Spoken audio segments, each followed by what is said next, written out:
on the in resurrection days all the people will speak in the same language or in a different language. سوال اول اینه که آیا روز رستاخیز همه به یک زبان صحبت میکنن یا نه مثل الان متفاوته؟ Good question, and I think you would perhaps get different answers from different brothers. و یه سوال خوبیه، میگه به نظرم از برادران مختلف کلیسا میتونید جواب مختلف بگیرید. Okay, so in the Old Testament it talks about everyone being of one tongue or of one lip. همه با یک زبان با یک لب در آفریده شدن.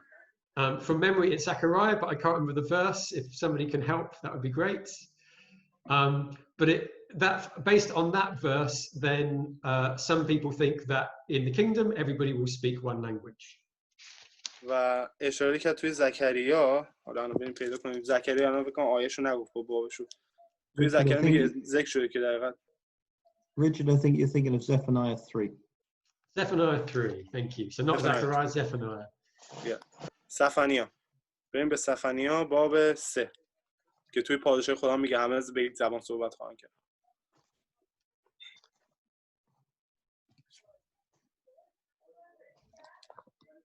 Okay, let's see who can find the verse first. 9. Verse 9. Okay, now this says slightly different things in different translations. Could somebody read it in the King James, in the Old English, please?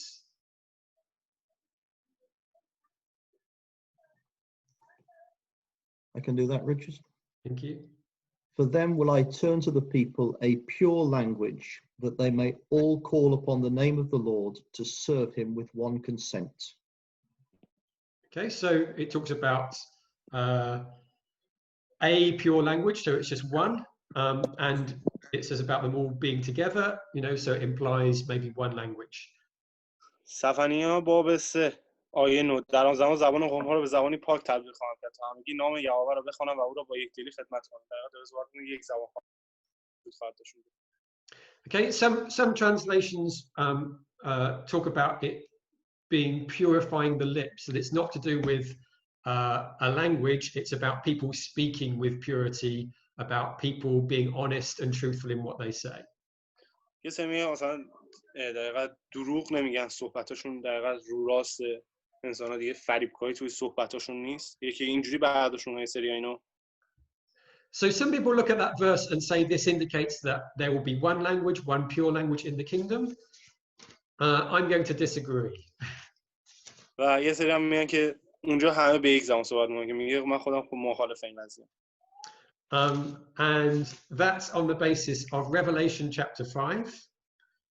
و علتش هم میگه به خاطر چیزی که تو مکاشفه باب 5 نوشته شده.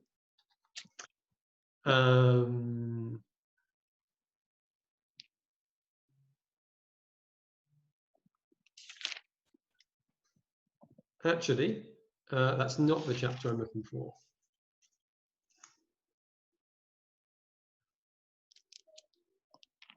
Oh yeah, sorry, chapter 7. Chapter 7. Okay, Revelation chapter 7. Okay, chapter 7, verse 9 says, "After this I looked, and there before me was a great multitude that no one could count, from every nation, tribe, people, and language, standing before the throne and in front of the Lamb."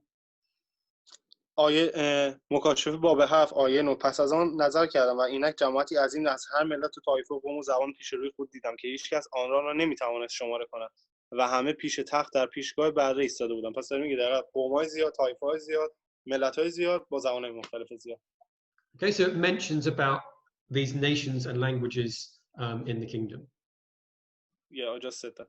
Okay, so again, people interpret this differently because it could be saying that these are the people who have come from these language groups, from these nations, but now they're all united together in one nation and language. So, you know, that's another way of looking at it. دوباره یک تعبیر دیگه وجود داره. یه سری میگن ملت‌های زیاد با زبان‌های مختلف و جاهای دیگه جمع شدن اومدن توی اینجا و حالا همشون یگانه شدن، یک واحد، یک پارچه شدن و به یک زبان صحبت می‌کنن که دوباره یه تعبیر جداییه.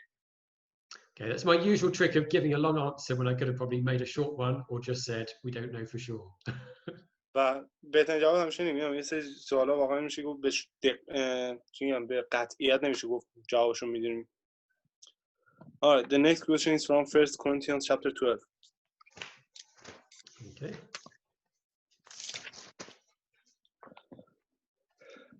What does it mean?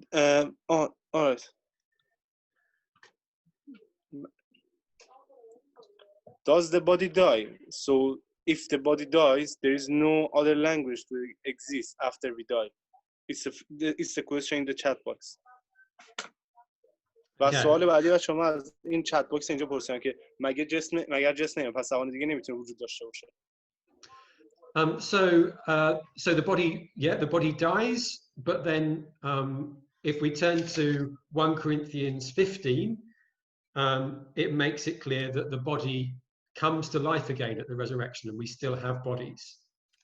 و بیایم با 15 اول قرنتیان میبینیم که داره میگه بعداً به رستاخیز برمیگرده توی روز رستاخیز بعداً اون میاد دوباره. Okay, we won't read it now, but if you want to have a look, it's in 1 Corinthians 15 verses 42 to 44. اوکی. اول قرنتیان باب 15 آیه 40 تا 44 رو بخونیم متوجه جوابتون میشه. And we can think about the example of Jesus, that after his resurrection, he still had a body and he still spoke to people, so he still needed language. جواب خیلی واضح شد. الان برادرشا گفتش که زمانی که عیسی مسیح مردش و رستاخیزی کرد هم جسم داشت که این آقای رفت تو پیش شاگرداش میگفت دست من میبینی استخوان و گوش دارن و جای زخم‌ها رو میبینی و اینکه به زبان داشت باشون صحبت می‌کرد پس وجود داره زبان. So although the resurrection life will be very different from today, then lots of things which are part of our experience as being humans, so having a body, speaking, listening, we will still have when we're resurrected. و حالا ممکن رستاخیز متفاوت‌تر باشه به اون اتفاقی قبلا افتاده ولی همه این حس‌ها همه حواس‌های ما کار خواهد کرد توی بعد رستاخیز.